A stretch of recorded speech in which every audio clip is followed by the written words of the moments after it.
Assalamualaikum warahmatullahi wabarakatuh. Pada kesempatan kali ini, kami dari Kelompok 6 akan memaparkan tentang proyek akhir kami dari matkul algoritma dan pemrograman data yang berjudul tentang sistem kombinasi kembalian tunai kasir.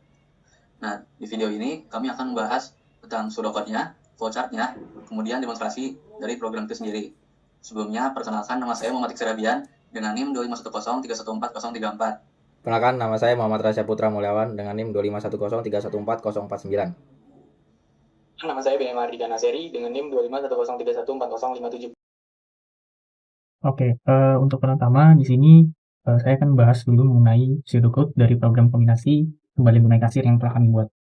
Nah, untuk pertama di bagian deklarasi kita mendefinisikan semua variabel yang akan dipakai. Nah, di sini ada beberapa variabel bertipe integer seperti total harga, uang bayar, total kembalian sampai uang. Kemudian di sini ada satu variabel string yaitu jenis. Ini tuh untuk membedakan apakah pecahan itu lembar atau koin. Dan ada satu array of integer, pernah pecahan rupiah, yaitu list yang menyimpan daftar pecahan uang rupiahnya. Oke, ini kita langsung masuk ke bagian deskripsi aja. Langkah pertama di bagian A itu adalah membaca input dari pengguna. Jadi program baca dua data. Yang pertama harga barang dari kolom entry harga, dan kemudian yang kedua adalah nominal pembayaran dari entry bayarnya. Oke, lanjut ke bagian B, validasi input data. Jadi belum diproses itu input harus divalidasi dulu di bagian B. Nah, jika salah satu nilainya kurang dari 0, maka program langsung menampilkan pesannya itu error nilai input tidak boleh minus, dan akan berhenti programnya. Ini tuh untuk mencegah input yang tidak masuk akal seperti harga yang negatif. Kemudian untuk di bagian C, program tuh menghitung kembaliannya. Jadi proses penghitungan selisih kembaliannya dengan rumus ini, total kembalian dengan uang bayar kurang total harganya. Nah, di sini ada 3 kondisi yang bisa terjadi. Yang pertama yaitu jika hasilnya negatif, berarti uangnya kurang. Nah, setelah itu program tuh akan menampilkan peringatan beserta kekurangannya berapa. Nah, kemudian jika hasilnya 0 di sini, nah, maka artinya uangnya pas dan tidak ada kembalian yang dikembalikan gitu. Dan terakhir, jika hasilnya positif, maka kembalian akan ditampilkan dan program lanjut ke tahap yang selanjutnya. Untuk di bagian D, ini tuh bagian intinya yaitu algoritma greedy, memecah pecahan uang.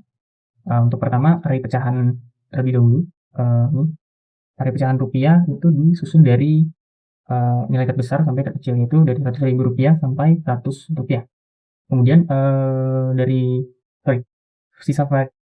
kemudian variabel sisa kembalian itu diisi dengan nilai total kembalian yang tadi.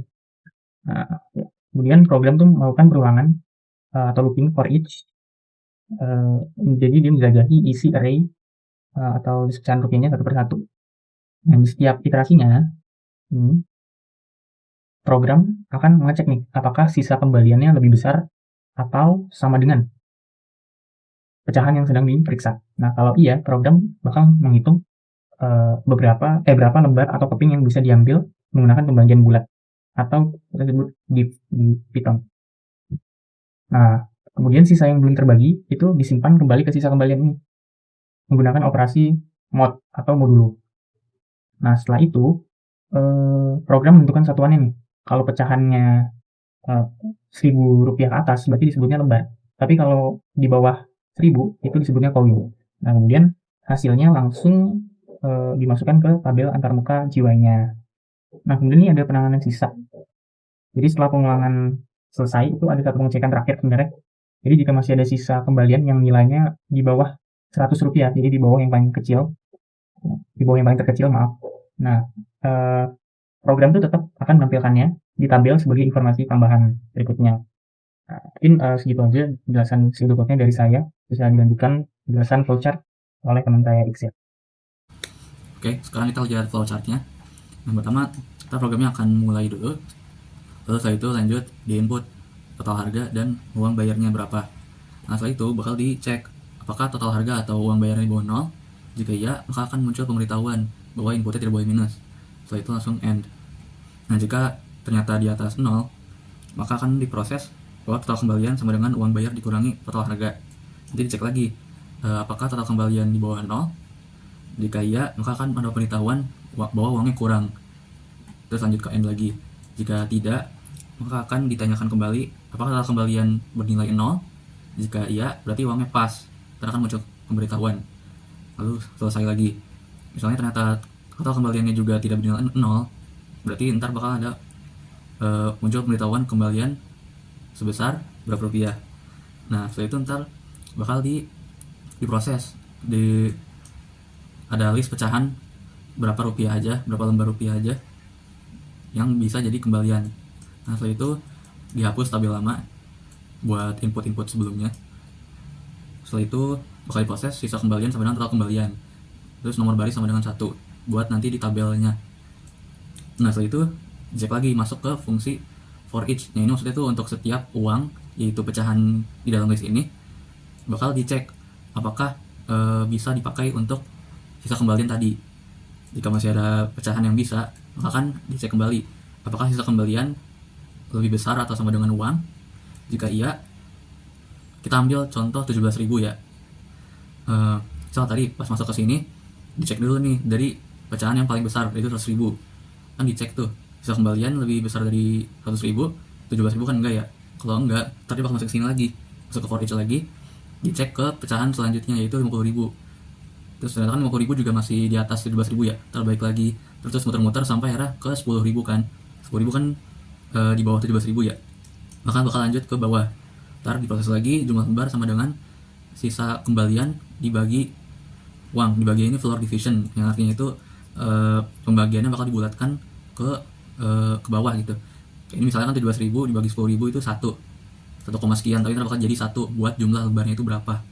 Setelah itu diproses lagi sisa kembalian sama dengan sisa kembalian dibagi modulo uang. Nanti modulonya itu sisanya yaitu 7.000 kan, 17.000 dibagi 10, 10.000, ntar sisa 7.000. Nanti 7.000 itu disimpan dulu. Sekarang dicek lagi buat penentuan jenis kembaliannya ini. Tadi 10.000 apakah lebih besar dari 1.000? Jika iya, ntar akan didefinisikan sebagai jenisnya lembar. Kalau misalnya ternyata tidak, jadi koin. Itu ntar semua data di sini bakal dimasukin ke tabel, yaitu uang lembar 10.000-nya, jenis itu 10.000 dan 1 lembar gitu. Nah kalau udah, ntar lanjut lagi ke sini, sisa 7.000 yang tadi, ke for each lagi, dicek lagi satu persatu kayak tadi, sampai akhirnya ntar ketemu 5.000, terus aja gitu sama prosesnya, sampai akhirnya ntar kalau udah habis, nggak ada lagi pecahan di list uang ini yang bisa ngebagi atau ngurangi sisa kembaliannya, ntar bakal masuk ke list habis.